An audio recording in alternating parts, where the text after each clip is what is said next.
Hi, my name is John David, and I'm here to help you get started playing the banjo. I'm going to share a few of the basics with you, show you a little bit about how to hold the banjo, how to pick with the right hand, and how to fret with the left hand, tell you a little bit about the parts of the banjo, and at the end of this video, I'm going to show you how to play a simple version of the piece that I just played at the opening. I played banjo since I was a little kid. I've taught lessons for a long time. I toured the country with a folk group called the Limelighters, which allowed me to travel all over the United States and parts of Canada and parts of Mexico. Playing music has also given me the opportunity to get involved in doing recording sessions. I've played on national commercials as well as motion pictures and television shows. It's a great instrument, it's a lot of fun, and I think whether you've played another instrument before or whether the banjo is your first instrument, whether you know anything about music or whether you don't know anything about music, that you're going to have a great time with it.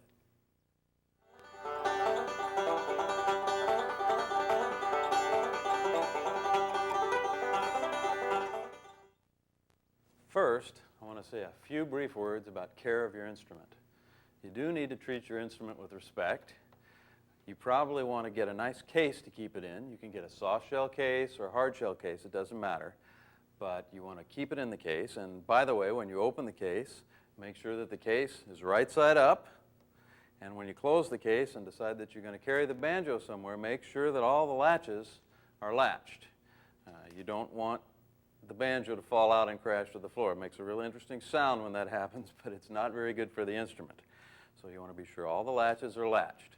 Another thing is you don't want to set the banjo down where someone else is going to trip over it or put it on a chair when someone's going to sit on it, and you certainly don't want to leave it in your hot car or out where it's really cold, because the banjo's made of wood and metal, and what's this, plastic. And none of those respond very well to extremes of temperature. So do handle your instrument with care.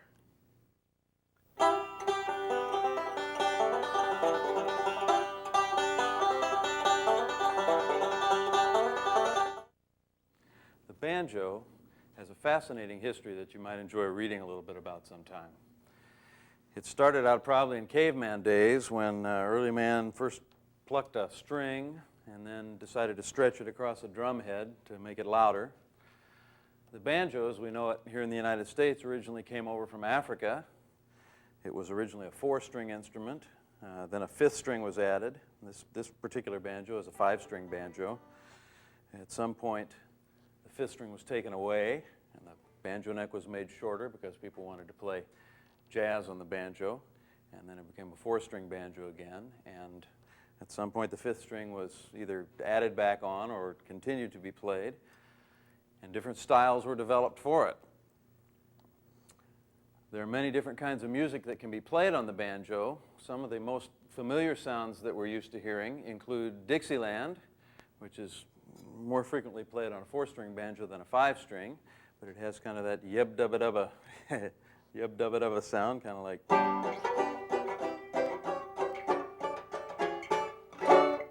that. There's another style of banjo that's called clawhammer, and it's called a clawhammer because your hand is bent up in kind of like a bear claw, and the back of the nails are used to hammer the strings, and you get kind of this sound.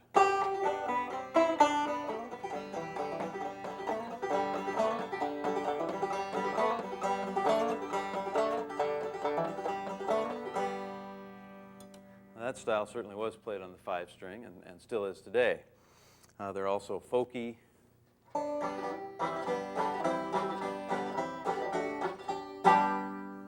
number of different kind of strums of that type, but the kind of banjo playing that is probably heard the most today is bluegrass banjo.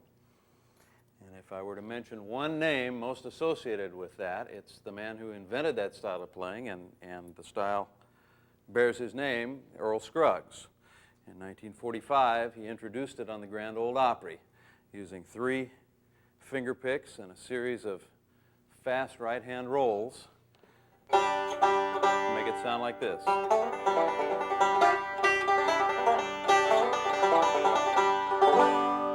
Bluegrass banjo.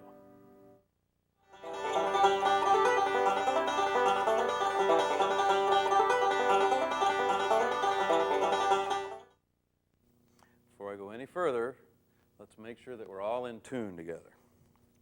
I'm going to play my low D string, the fattest string, and see if your D string is in tune with that. And these are the tuning pegs. The strings are wound around the tuning pegs. This is called the peg head, where the tuning pegs reside. And when you turn the tuning peg, the string winds around the tuning peg, and it either tightens the string and makes the pitch go higher, or it loosens the string and makes the pitch go lower. So you turn the tuning peg until the sound of the string matches this tone, which is a D. Now the next string is the G string. And again, if I'm counting up from the bottom, 1, 2, 3, that's the third string. You want to tune your G string to this so you can play along.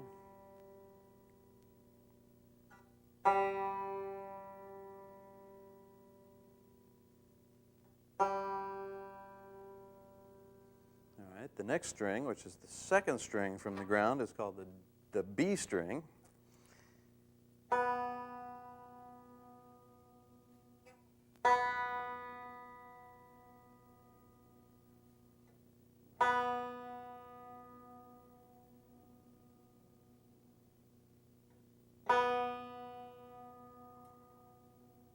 And then the first string, or the one closest to the ground, is another D string.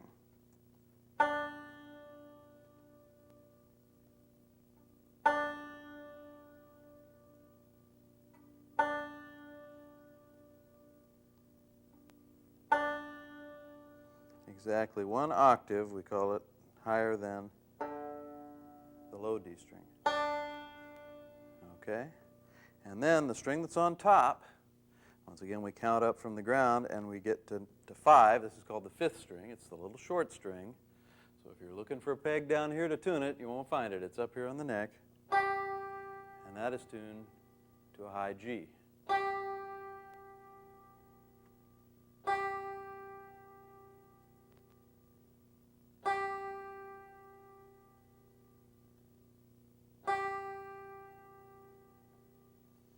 There are a couple of different ways to get your instrument in tune.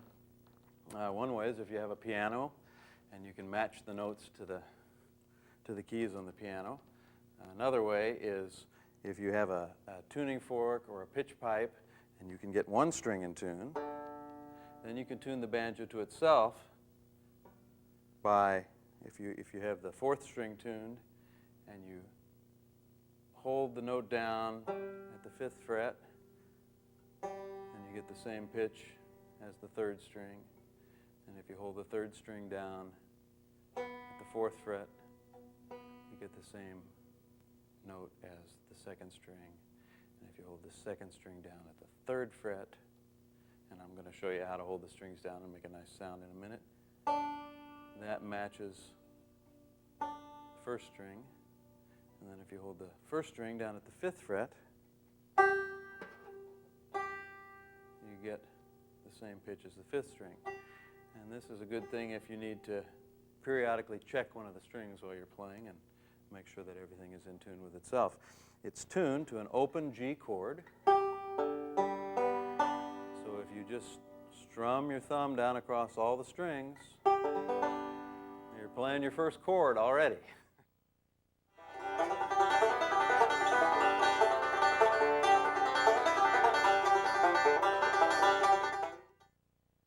Okay, let's play some music. Get your banjo and get ready. You're going to want to sit with the banjo nicely balanced on your lap. You might want to get a strap to help you hold it in place. And you want the neck of the banjo, it's probably easiest if it points kind of out at about a 45-degree angle. The banjo perpendicular to the ground so that you can have your left hand come around in front of the neck. This part right here is called the neck of the banjo. And your right hand is going to come around and be over the strings, over the head of the banjo. This area right here is called the head of the banjo. And this is the bridge. Now, before we go any further, let me talk a little bit about the finger picks. What I have here are 2 metal finger picks. and they fit on your finger. You would think that they would fit over the back to take the place of your fingernail, but in fact, you place them on the front of your fingers like this. Can you see that? And then you have a plastic thumb pick that fits over your thumb with the loop going over the top of your thumb and the little plastic piece sticking out to the side of your thumb. Now, this way, when you turn your hand and place it in front of the banjo, you can pick down on the strings with your thumb and up on the strings with the metal finger picks. You want to try and keep your picks as perpendicular to the strings as you can so that they pick right across the string and not at an angle. Okay? Now, let me talk a little bit about hand position. For most instruments, if your hands are curved comfortably and relaxed as if you were holding an orange or a tennis ball, that's going to be good hand position for you. Now, if you take your right hand and you place these two fingers securely on the head of the banjo right about here and use that to balance your hand, and then you place your index finger on the second string with the pick pointing up and your middle finger on the first string. Once again, I numbered the strings from the ground up. This, in case I didn't mention that, the first string is the string closest to the ground, and then the second string and the third string, and the fourth string is the fattest string, and then the fifth string is this little short string. All right? And this is the tuning peg for the fifth string. All right, so we have our hand on the head of the banjo with our palm curved, the finger picks resting on the index finger on the second string and the middle finger on the first string and the thumb on the fifth string. You got that? Does your hand look sort of like my hand does? All right, if it does, let's try what we call a pinch. And what you do is kind of pinch your fingers all together, all three at the same time, and get that sound. All right, let's try that again.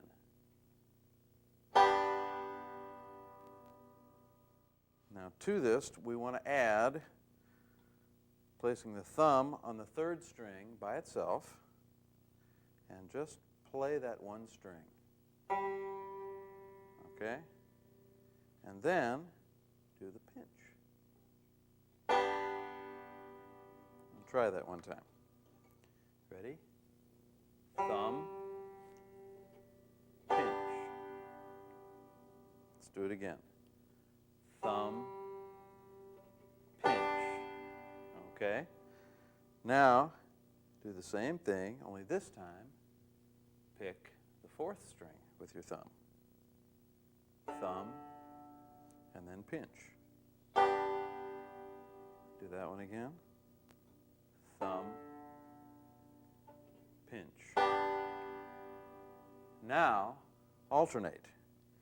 Do the thumb on the third string, and then pinch, and then do the thumb on the fourth string, and pinch. Thumb on the third string, pinch, thumb on the fourth string, pinch. Try to do it in a steady rhythm. Thumb, pinch, thumb, pinch, thumb.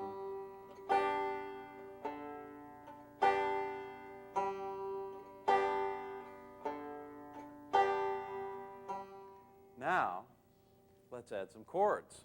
Well, the first chord you already know, it's a G chord. So the banjo's tuned to an open G chord, so it makes it very convenient. Now the second chord is going to involve putting some fingers of the left hand down on the neck. This is the neck of the banjo, and this is actually called the fretboard because these bars that run across the neck of the banjo are called frets. This piece here is called the nut, and I think I mentioned the bridge earlier. But what we want to do is have our thumb behind the neck of the banjo about 2/3 of the way so that we can have some pressure on it if we need to press down. And then we have our hand curved and the fingers come straight down on the strings, and what we do is when we say first fret, we don't put our finger right down on top of the fret. We put our finger down just behind the fret, so to speak. What happens is our finger presses the string down, and it comes in contact with the fret, so our finger is not making the change in the length of the string, but the fret is. And that raises the pitch of the string from here to here. So once again, first finger, second string, first fret, there. Now we want to put your third finger on the first string at the second fret, just like this. Now check the first finger again. Okay. That's a chord. A chord is when you play more than one note at a time intentionally. All right, so that's most of a C chord.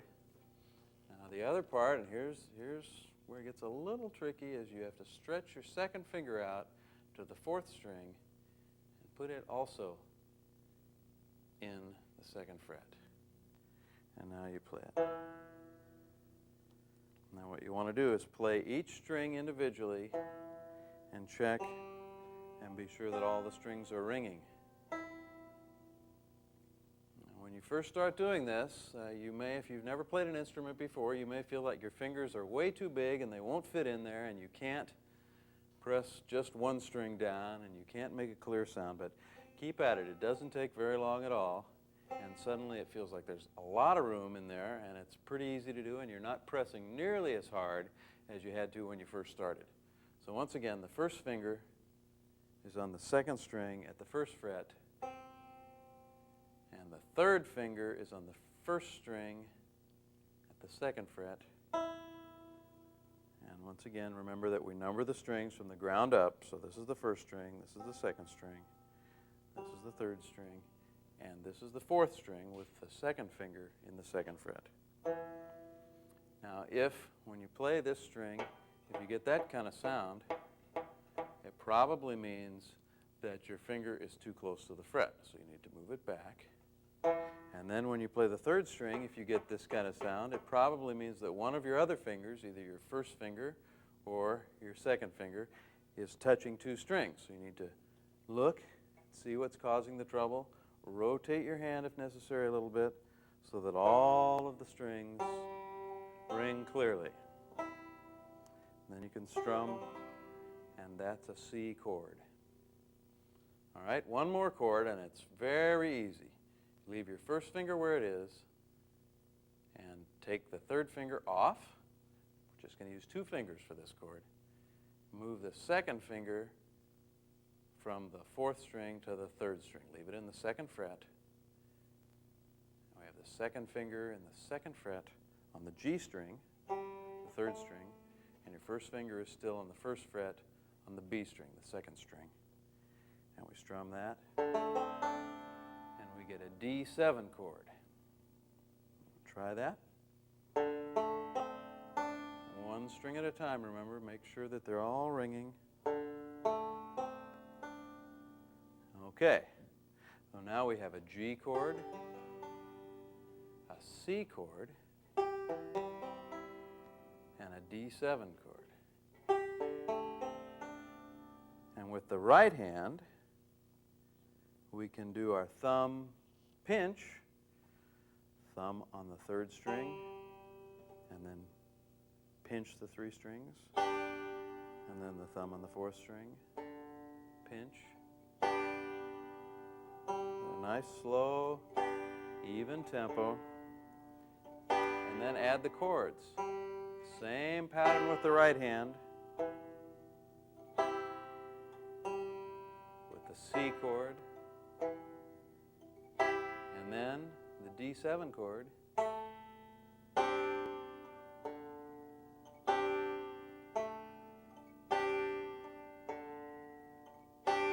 and then back to the open G chord.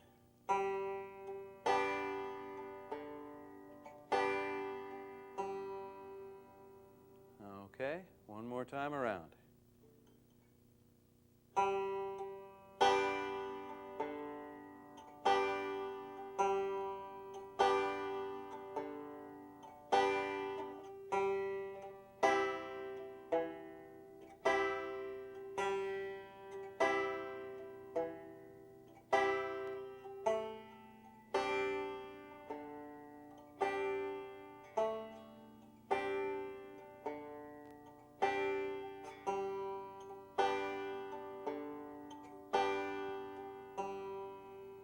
very important to do this slowly and evenly. The more steady your tempo is, and the more relaxed you are while you're playing this, and the more even, the more musical it'll be, and the faster you'll progress.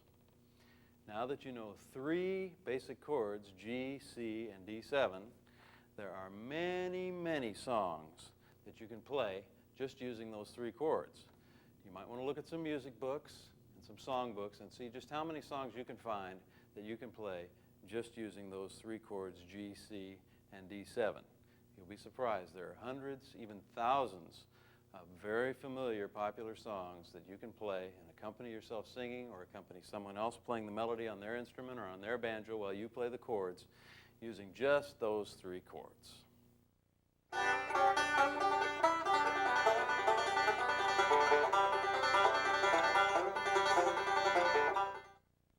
Okay, here's the song that I promised you at the beginning of the video.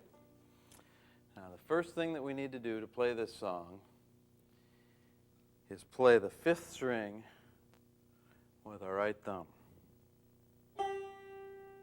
twice. Then we're going to play the 1st string with our middle finger. It's the middle finger of the right hand on the 1st string. All right, let's try that much. 5th string twice. Then the middle finger of the right hand on the 1st string. And now our trusty pinch. Okay?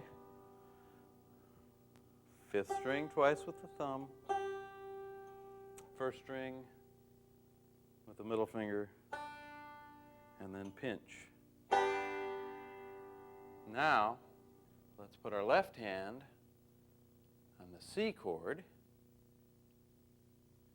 And with these fingers down, with the right hand, we're going to pick the index finger on the 2nd string and the middle finger on the 1st string. Okay, let me do that again. It's the index finger on the 2nd string with the C chord in the left hand, the middle finger on the 1st string. All right? And then take the chord off and do our trusty, you guessed it, say it with me, pinch. Okay, so we'll do that again. Put the C chord on, and then with the right hand you do 2nd string, 1st string, which is the index finger followed by the middle finger, and then take the chord off and pinch. Okay, one more time from the beginning. Thumb on the 5th string, and then the middle finger on the 1st string, and then a pinch. Then with the C chord, index finger, 2nd string, middle finger, 1st string, and then a pinch.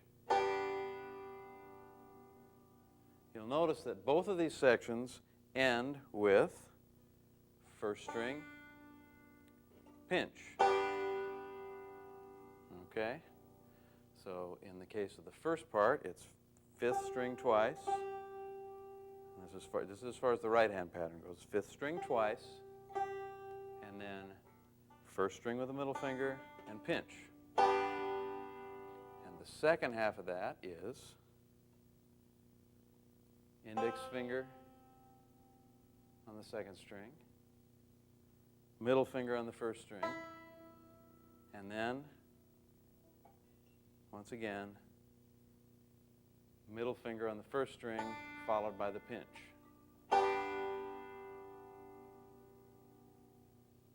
Let me do that second part again, just to be sure that I showed it to you correctly. It's the index finger on the 2nd string, the middle finger on the 1st string, and then middle finger, pinch. Okay? So once more, all the way through up to that point. 5th string, 1st string, pinch, 2nd string, 1st string, then middle, pinch. Okay, got it? All right, now it's time for your first right hand pattern or roll, other than the thumb pinch. And this one is going to be what we call an alternating pattern. You're going to play a thumb, and then you're going to play a finger, and then a thumb and the other finger. It's going to be the thumb on the third string, the index finger on the second string, and then the thumb goes to the fifth string, and then the middle finger plays the first string.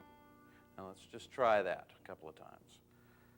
Thumb on the third string, index finger on the second string, thumb on the fifth string, middle finger on the first string. It's called an alternating pattern because it alternates between the thumb and a finger. And also you alternate the finger each time. So it's thumb,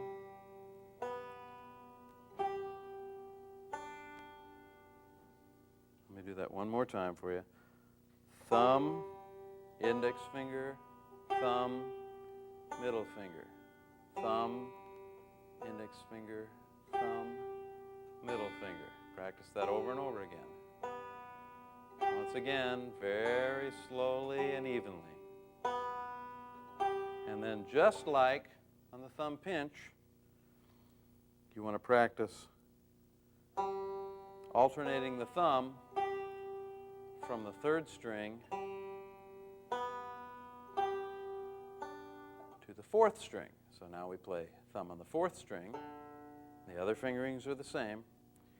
Index on the second string, index on the second string, thumb on the fifth string, middle on the first string. So at first it's thumb on the third string, index on the second, thumb on the fifth, middle on the first, and then we move the thumb to the fourth string.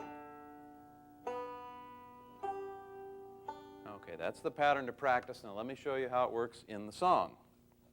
After we've played the first part, fifth string, remember, fifth string, first string, pinch, second string on the C chord, first string on the C chord, open, pinch.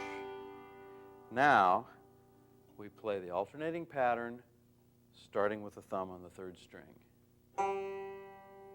Okay, and while we do that, there's one more technique. With the left hand, put the second finger on the second fret,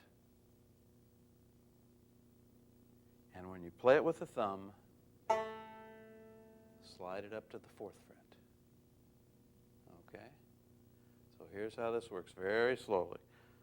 Thumb on the third string, and the left hand is fretting at the second fret with the second finger. Slide up, and then you finish the alternating pattern. Index finger on the second string, thumb on the fifth string, middle finger on the first. All right? Let's do it one more time. Okay? And then you play the alternating pattern just the way we practiced it. First with the thumb on the third string, and then with the thumb on the fourth string. Third string, and then the fourth string, and then play the third string open. So it's slide, open, third string. What I'm speaking is what your thumb is doing. So it's playing the third string with the slide, and then playing the third string open, and then the fourth string open, and then the third string. All right? That's the second half of the verse. Once again from the beginning. Fifth string, first string, pinch, C chord, second string, first string, and then no chord, first string, pinch, open. And then we do the slide and the alternating pattern with the right hand. Slide, and then open, and then fourth string with the thumb, and then play the third string. And now that you know that, you also know the chorus, because the chorus just repeats the alternating pattern. You play the alternating pattern with the right hand, and you do the slide, 3 times. Right? And then do thumb pinch, 4th string. Okay, let me run that by one more time. You're going to do the alternating pattern with the slide in the left hand on the 3rd string 3 times. 1, 2, 3, and then play the 4th string into a pinch. That's the first half of the chorus. And the second half of the chorus is just like the second half of the verse, so you already know it. But we'll go over it one more time. Slide, then 3rd string open with the alternating pattern, always with the right hand here. 3rd string and then 4th string alternating pattern. And then the 3rd string and a pinch. All right? Now, we went through this at kind of a slow tempo, but you know, if you haven't played this before, you may need to slow the tape down or stop it and rewind. I won't know about it if you do, so feel free to do that as many times as you need to pick up the notes. And if we play it all the way through one more time from the beginning, it should sound like this.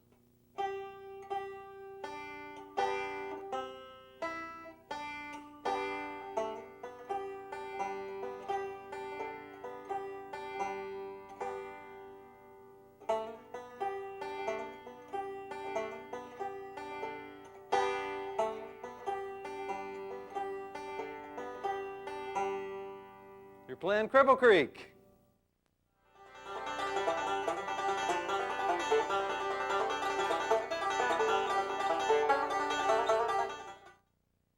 All right, a few quick words about practicing. It's more important to play a little bit every day than it is to play a whole lot on one day. You're better off doing 10 minutes a day every day of the week than you are doing 3 hours on Sunday, even though 3 hours would be more time spent. We're talking about muscle memory and coordination memory, and all of that works if you do it a little bit at a time every day. Of course, if you can spend half an hour, 45 minutes, 8 hours a day practicing, you'll progress that much faster.